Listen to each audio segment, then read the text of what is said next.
Queridos amigos da TV A Caminho da Luz, estamos iniciando mais um programa, o livro Nosso Lar. Primeiramente, o nosso abraço ao Gabriel da Técnica e também o Maguila, que está lá na Rádio Clube de Itapira. Estamos aqui no nosso estúdio com o nosso querido André Luiz. Tudo bem, André Luiz? Tudo bem, querido Sérgio. Um abraço aos nossos amigos de Itapira e da região, através da Rádio Clube de Itapira, aos nossos amigos aqui do Brasil e do mundo todo que estão nos acompanhando pela TV A Caminho da Luz. Que possamos hoje ter mais um estudo abençoado. Que Deus nos abençoe hoje e todos sempre. Queridos amigos, nós vamos falar hoje um pouquinho dessa obra maravilhosa que fala um pouquinho sobre No Bosque das Águas. Nós vamos ver um pouquinho que lugar maravilhoso. Nós vamos ver que existem aérobos, aonde as pessoas se movimentam, tipo ônibus, só que anda no ar. Nós vamos ver como que isso se dá em nosso lar. Vamos começar a leitura, André Luiz? Dado o meu interesse crescente pelos processos de alimentação, Lísias convidou. Vamos ao grande reservatório da colônia. Lá observará coisas interessantes. Verá que a água é quase tudo em nossa instância de transição. Curiosíssimo, acompanhei o enfermeiro sem vacilar. Chegados à extensão ângulo da praça, o generoso amigo acrescentou: esperemos o aérobus. Nós todos estamos notando por este começo de leitura alguns pontos que merecem a nossa atenção. Primeiro, a água numa colônia espiritual igual a de nosso lar, que ainda é muito próximo da crosta terrestre, ela tem uma importância tão grande quanto para nós que estamos atualmente encarnados. A água é o líquido mais abençoado que todos nós temos. É através dele que nós temos a dádiva de mantermos o nosso corpo, esta ferramenta abençoada que Deus nos emprestou em perfeito funcionamento. Ele também toca num ponto que a água era represada, poderíamos mencionar, que veremos daqui a pouco, que ela vem e ela percorre todo um leito, todo um rio. Nós notamos que do outro lado da vida há também rios, há também lagos, há também lagoas, há também oceanos, mostrando para todos nós que a geografia de uma cidade espiritual, de uma região espiritual próxima à nossa, é muito parecida, quase que idêntica. É evidente que nosso lar já é mais aperfeiçoado do que a nossa região. E o outro ponto interessantíssimo para conversarmos a respeito disso com o nosso querido Sérgio é quando ele toca no aerobus, que nada mais é do que um coletivo que havia naquela cidade, que ele daqui a pouco vai nos dar um pouco mais de informações. Eu gostaria de voltar no capítulo 9, você que não acompanhou o nosso estudo, pode ir no link da TV A Caminho da Luz, você pode acompanhar todos os programas que lá estão.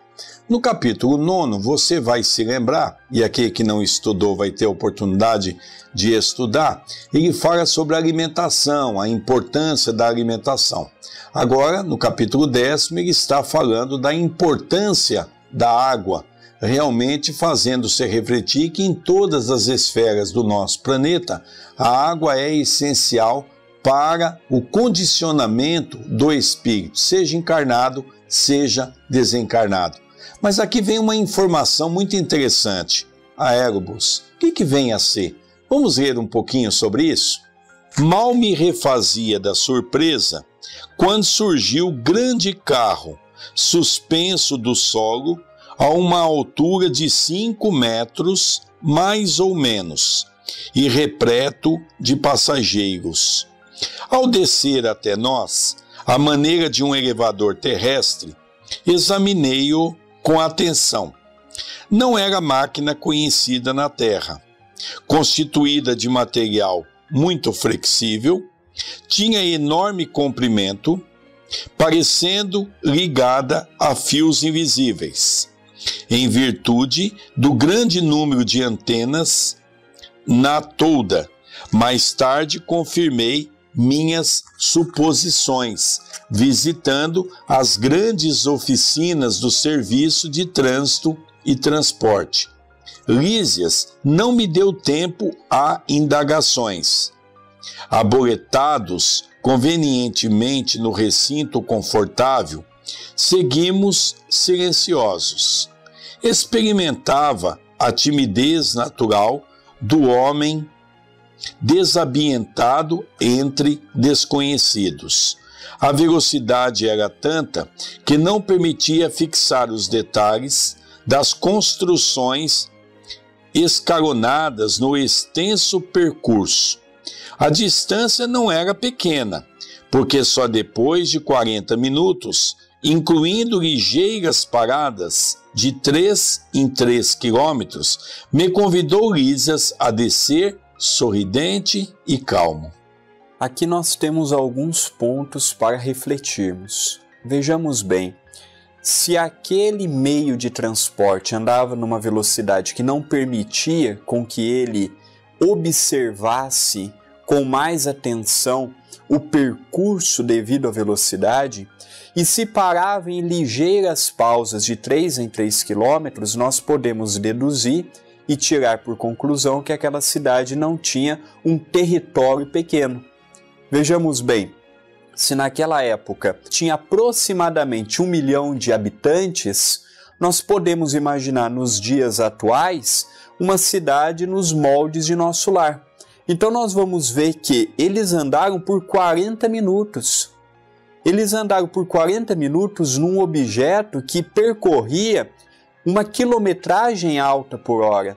Vejamos bem o convite que ele nos dá a entender. Muitas vezes nós imaginamos que espírito vai chegar do outro lado, já vai sair flutuando, já vai sair volitando, já vai sair de uma região para outra apenas e tão somente por pensar. E aqui está mostrando para todos nós que não.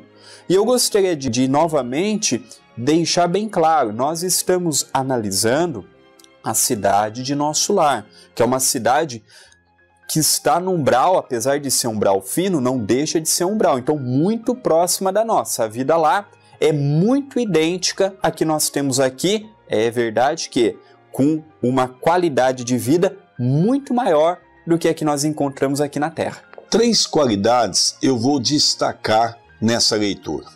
3 qualidades. Primeira, essa obra foi publicada em 1944. Vejamos que nessa época a eletricidade estava no seu início. O que ele define aqui para nós faz referenciar hoje em São Paulo e em outras capitais o que nós chamamos dos trens elétricos ou dos ônibus elétricos, que são aqueles ônibus que são ligados àqueles cabos e eles são a eletricidade, coisa que naquela época não existia. Sequer existia ônibus. Um outro fato que eu também chamo a atenção é que eu tive a oportunidade, em 1998, quando eu era gerente de uma agência bancária do HSBC, eu ganhei o primeiro prêmio e fiquei 11 dias na França. É interessante que eu tive a oportunidade de andar num trem-bala, mais ou menos fazendo-se assemelhar a isso que André Luiz escreve aqui. Nós, André, só víamos os postes. Era muito rápido. Eram cenas assim tão rápidas que nós não enxergávamos direito as coisas. Só os postes passavam assim de uma maneira muito rápida. Eu fico imaginando a dificuldade, gostaria que você que está nos ouvindo, seja pela Rádio Clube de Itapira ou nos assistindo pela TV A Caminho da Luz, eu gostaria que você voltasse junto comigo ao tempo e percebesse a dificuldade pela qual tanto Chico Xavier como médium, como André Luiz como espírito, a dificuldade de retratar para nós algo que nós não tínhamos sequer ideia de como poderia ser. Hoje eu leio isso, eu vou buscar em exemplos que nós temos hoje e fica fácil. Como é que realmente esse livro poderia ter sido compreendido naquela época? Me faz lembrar as grandes críticas que Chico Xavier teve dizendo que o livro era de ficção. Porque realmente, quando alguém nos fala algo que nós não conhecemos, nós temos dificuldade em entender a sua grandeza. E o terceiro aspecto que eu julgo o mais importante, que eu acredito que para o nosso estudo ele é de sublime importância, é analisarmos a questão de que os espíritos volitam. Veja, André Luiz saiu de casa, fechou a porta, abriu o portãozinho, fechou o portãozinho, saiu pela rua, foi num ponto, lá veio esse aerobus, numa altura de 5 metros, numa velocidade muito rápida, parou no ponto, desceu a forma de elevador. Em 1944, elevador era uma raridade, não é? Desceu, eles subiram, ele se assentou, tinha cadeira, ele se assentou, com muitas pessoas que lá já estavam. Olha que detalhe interessante, para nós nos aprofundarmos nesse estudo, para entendermos tempo e espaço. Vamos ver um pouco mais, André Luiz? Deslumbrou-me o panorama de belezas sublimes. O bosque, em floração maravilhosa, embalsamava o vento fresco de inebriante perfume. Tudo em prodígio de cores e luzes cariciosas. Entre margens bordadas de grama viçosa, toda esmaltada de azulíneas flores, deslizava um rio de grandes proporções. A corrente rolava tranquila, mas tão cristalina que parecia tonalizada em matiz celeste. Em vista dos reflexos do firmamento, estradas largas cortavam a verdura da paisagem, plantadas a espaços regulares. Árvores frondosas ofereciam sombra amiga, à maneira de pousos deliciosos na claridade do sol confortador. Bancos de caprichosos formatos convidavam ao descanso. Notando meu deslumbramento, Lísias explicou: estamos no Bosque das Águas. Temos aqui uma das mais belas regiões de nosso lar. Trata-se de um dos locais prediletos para as excursões dos amantes, que aqui vêm tecer as mais lindas promessas de amor e fidelidade para as experiências da terra. Belíssima mensagem, não é? Nós vamos lendo e nós vamos viajando junto com André Luiz nessa excursão que ele faz para o Bosque das Águas. Deveria ser algo esplendoroso, porque ali ele vê as verduras, dividida de maneira bastante equilibrada, ruas grandes, uma pequena floresta, com as árvores encantadoras, o rio que ele dá uma descrição belíssima, daquele rio semelhante aos nossos aqui na terra, e de repente ele começa a perceber a grandeza da beleza desse lugar. E ele usa um termo interessante, onde os amantes se encontram para fazerem projetos para a nova existência. Lógico que é uma maneira poética de se falar.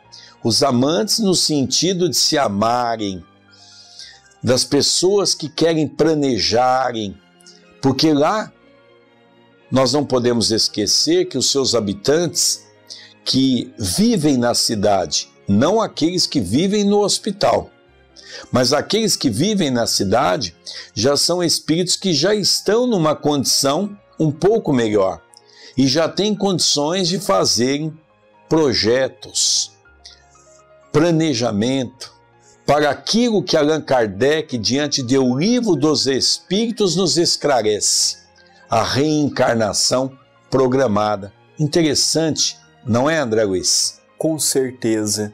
E nós vemos que lá nesta região em que há uma cidade que é nosso lar, nós vemos que a semelhança com o que nós temos hoje é muito grande em termos de família, em termos de estrutura. Nós cometemos um grave erro. Nós imaginamos que as coisas vão daqui da nossa dimensão para as dimensões superiores e não, vem de lá para cá. Então o avanço que hoje nós estamos tendo é um avanço muito tardio comparado com o que André Luiz nos narra nesta obra. Então nós vemos Lísias comentando a respeito da vegetação, a respeito da natureza, a respeito, por exemplo, do rio. O rio serve para abastecer aquela cidade, para irrigar as hortas, para levar água até as famílias, até as casas, mantendo e saciando a sede dos seus moradores. E nós ainda temos uma imagem miraculosa de mundo espiritual, achando que o mundo espiritual é apenas para irmos, não temos mais a necessidade do descanso, do repouso, do lar, da família. E aqui ele começa a mostrar que não, que aqui é uma realidade imperfeita do que lá podemos encontrar. André, se no bosque tem flores, verduras que servem de alimentação, se tem árvores, se tem rio, tem peixes. Mas agora nós vamos ver algo mais interessante. Será que o rio é apenas para um ornamento, um enfeite na cidade nosso lar? Vamos prestar atenção nessa colocação feita pelo espírito de André Luiz. A observação ensejava considerações muito interessantes, mas Lísias não me deu aso a perguntas nesse particular, indicando um edifício de enormes proporções, esclareceu: ali é o grande reservatório da colônia. Todo o volume do Rio Azul que temos à vista é absorvido em caixas imensas de distribuição. As águas que servem a todas as atividades da colônia partem daqui. Em seguida, reúnem-se novamente abaixo dos serviços da regeneração e voltam a constituir o rio, que prossegue o curso normal, rumo ao grande oceano de substâncias invisíveis para a Terra. Percebendo-me a indagação íntima, acrescentou: com efeito, a água aqui tem outra densidade, muito mais tênue, pura, quase fluídica.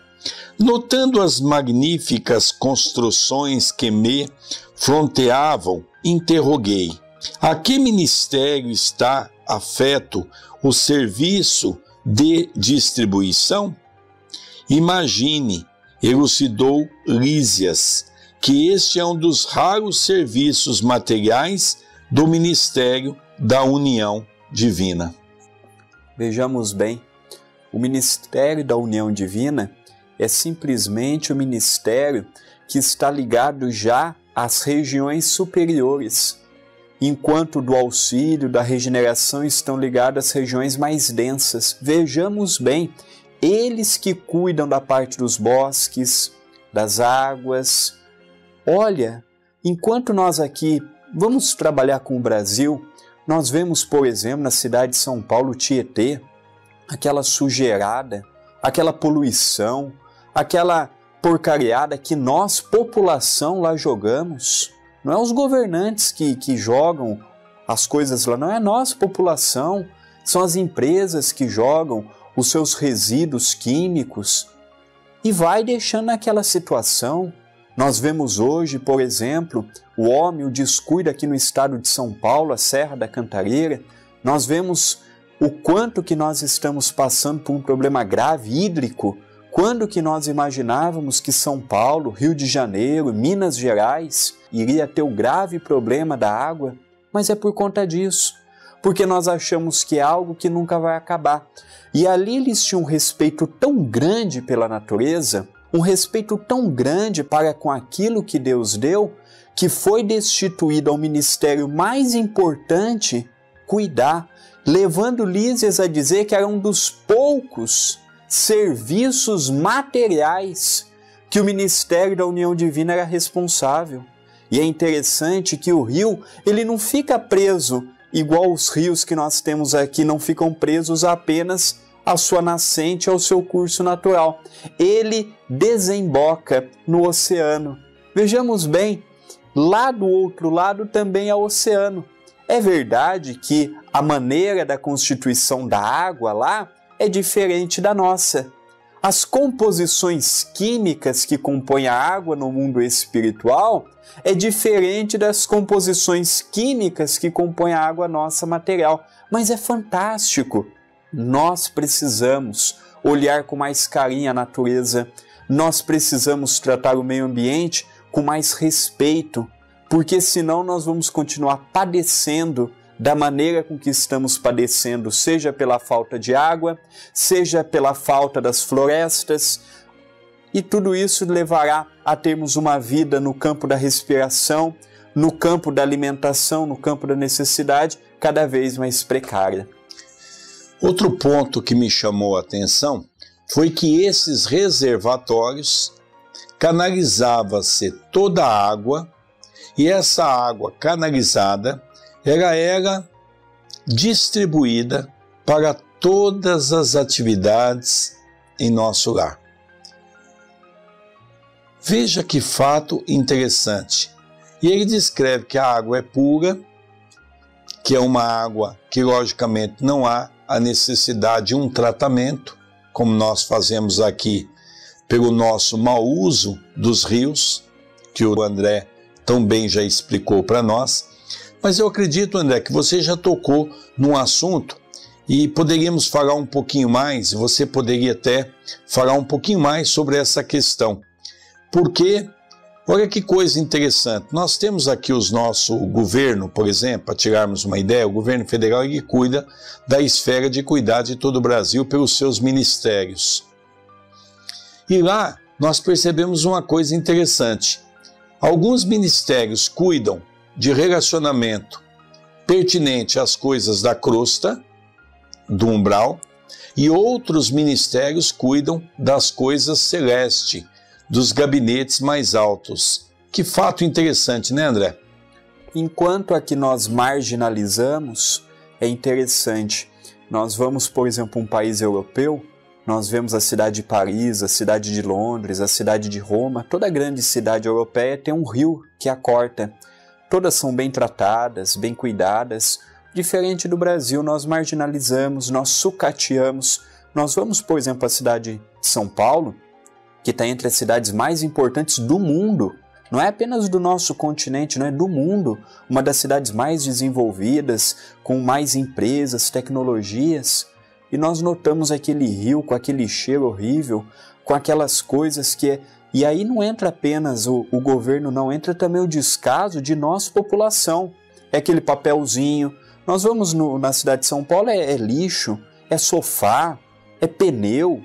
Temos de tudo. Depois vem a dengue, depois vem outras coisas mais e nós não sabemos o porquê que nós somos taxados como um país de terceiro mundo. Pela importância que nós damos, por exemplo, ao meio ambiente. Nós vamos então continuar a ler. Que diz? Perguntei ignorando como conciliar uma e outra coisa. Na Terra, quase ninguém cogita seriamente de conhecer a importância da água em nosso lar. Contudo, outros são os conhecimentos. Nos círculos religiosos do planeta, ensinam que o Senhor criou as águas. Ora, é lógico que todo serviço criado precisa de energias e braços para ser convenientemente mantido.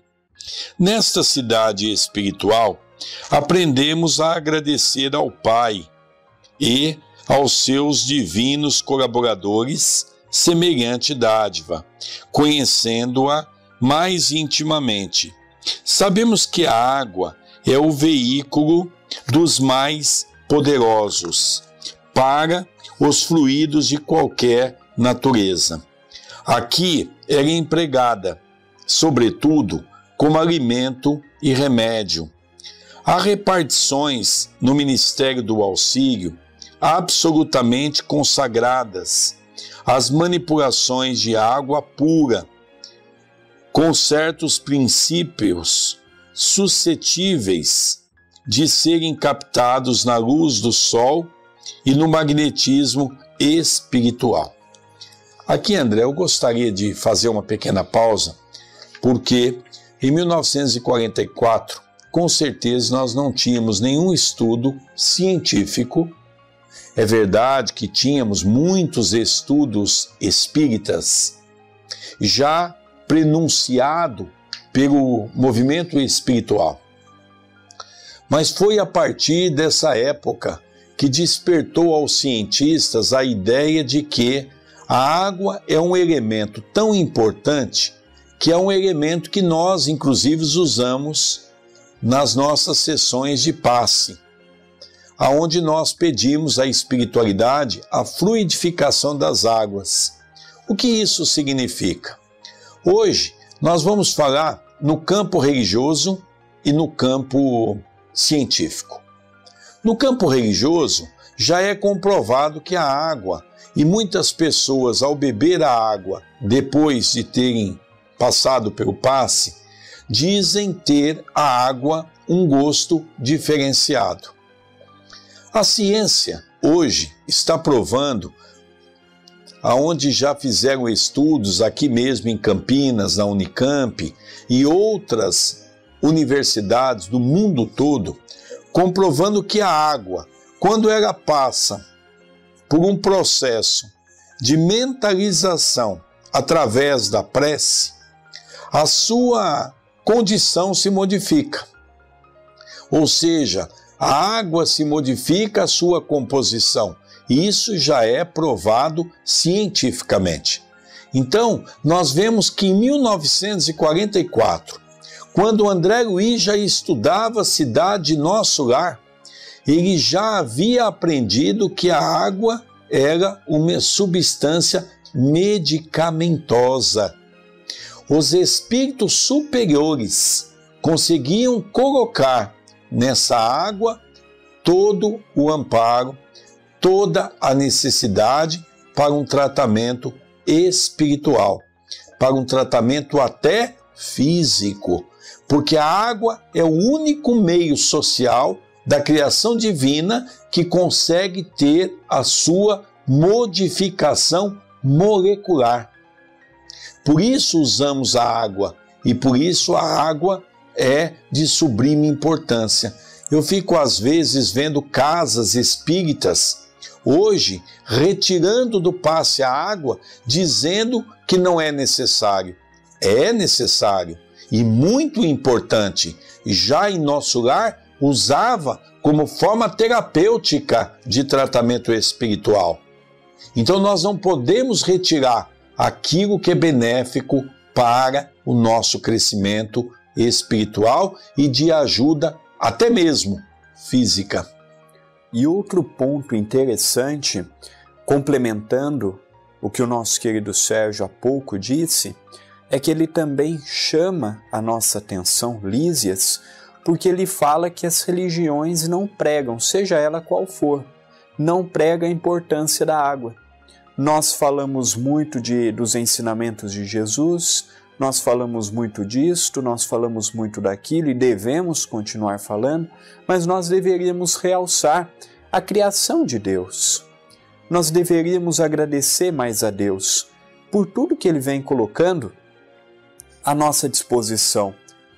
Nossas preces, na maioria das vezes, nós o quê? Agradecemos pela família, agradecemos pela oportunidade do trabalho, pela oportunidade do corpo físico, agradecemos isso, agradecemos aquilo, pedimos mais um monte de coisa, mas na hora de louvarmos, que nada mais é do que observarmos e engrandecermos o que Deus criou, nós pecamos e muito. Quantas são as vezes em que nós nem sequer lembramos de agradecer a Deus pela abençoada água, pela abençoada chuva, pelo abençoado sol, pelos abençoados pássaros, pelos abençoados seres vivos que estão na natureza, e quantos não são eles que são observados através dos microscópios. Então está na hora de nós começarmos a orar, mas fazermos orações conectando melhor com a divindade, conectando melhor com o nosso Pai, o nosso Criador. E isso também erra muito nós os que estamos às vezes à frente de uma religião, comentando num programa, fazendo uma palestra, conversando com uma outra pessoa e colocando a opinião da nossa religião. É momento de nós não mais apenas perdermos tempo em reclamar do governo, em reclamar deste, em reclamar daquele. Está na hora de nós agradecermos, Senhor, obrigado por tudo que vem colocando, que vem emprestando em nossas mãos. André, no nosso livro que publicamos, Tributo a Chico Xavier, do escritor Dr. Jarbas Leone Varanda, sobre a obra de Chico Xavier, naquele estudo que ele faz, existe exatamente um capítulo que, já que naquela época ele abordava, quando ele perguntou ao Chico se seria correto nós abolirmos a água do passe, porque naquela época já havia um modismo. Diga de passagem, o espiritismo vive muito de modismo. Os dirigentes, muitas vezes, não tendo tempo para estudar, vão criando modismo dentro do movimento espírita. E naquela época, então, foi levado o assunto ao Chico. E o Chico Xavier deu uma resposta muito interessante, que nós estávamos desperdiçando uma grande oportunidade e um recurso divino que o alto nos dá para nos auxiliar. Então é importante nós retomarmos essa conversa sobre a água, que ela é muito importante para os nossos tratamentos espirituais de uma casa espírita.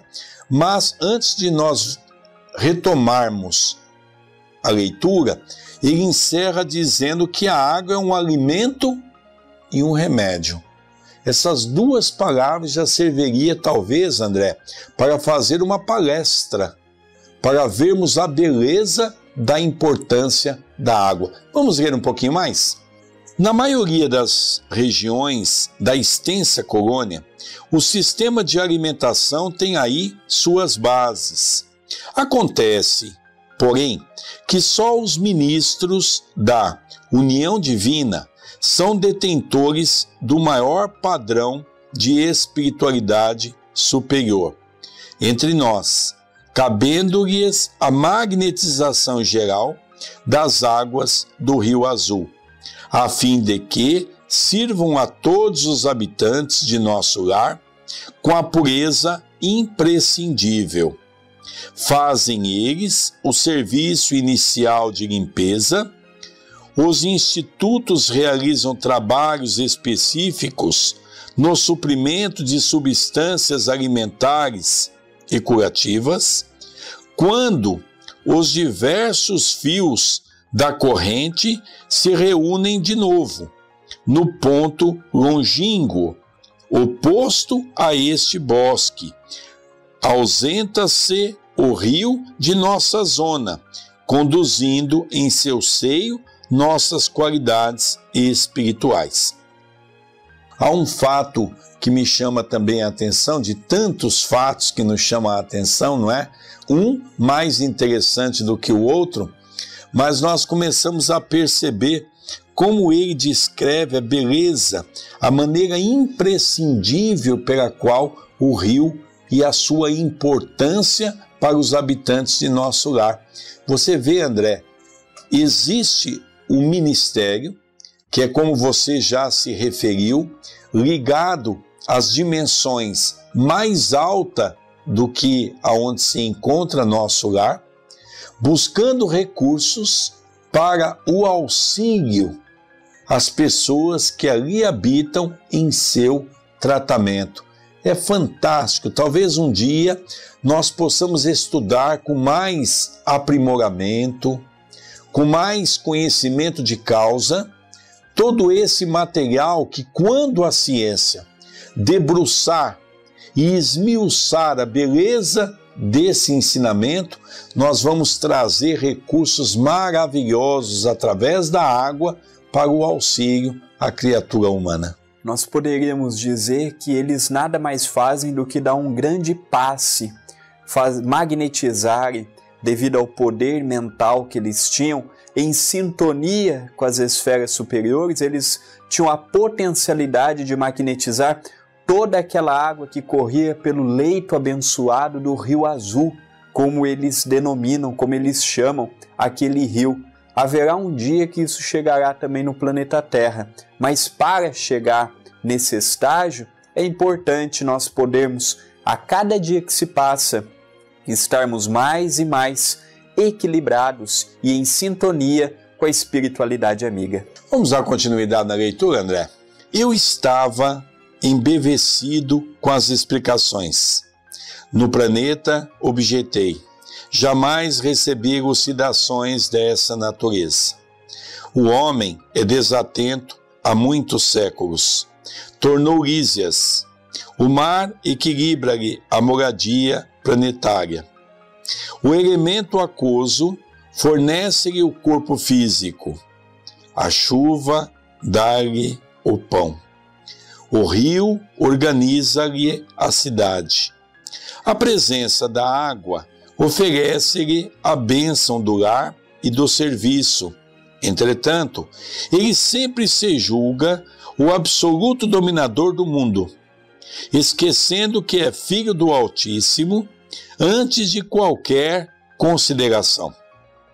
Virá tempo, contudo, em que copiará nossos serviços, encarecendo a importância dessa dádiva do Senhor. Compreenderá então que a água, como fluido criador, absorve em cada lar as características mentais de seus moradores. A água no mundo, meu amigo, não somente carreia os resíduos dos corpos, mas também as expressões de nossa vida mental.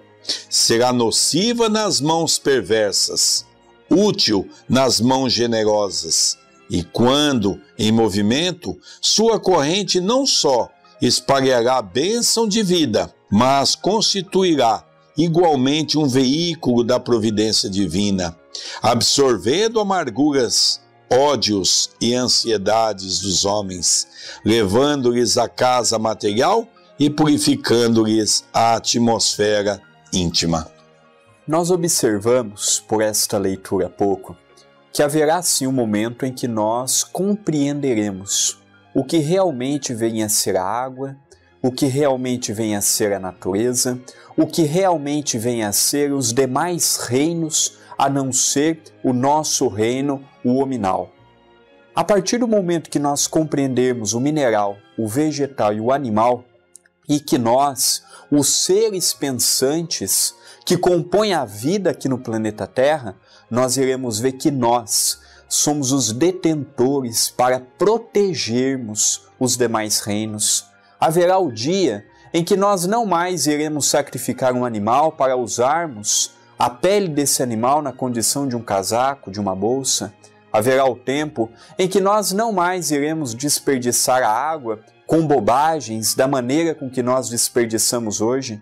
Haverá o tempo em que nós não mais sacrificaremos animais para servirem como a nossa alimentação. Mas é verdade também que tudo é um processo. Tudo necessita ser aprimorado pelo homem. Não queremos aqui dizer que devemos ser vegetarianos pelo simples fato de condenarmos isto ou aquilo, não. Porque nós também não podemos mudar o nosso metabolismo do dia para a noite. Mas é importante, aos poucos, irmos repensando no que realmente é necessário para a nossa alimentação e o modo de viver.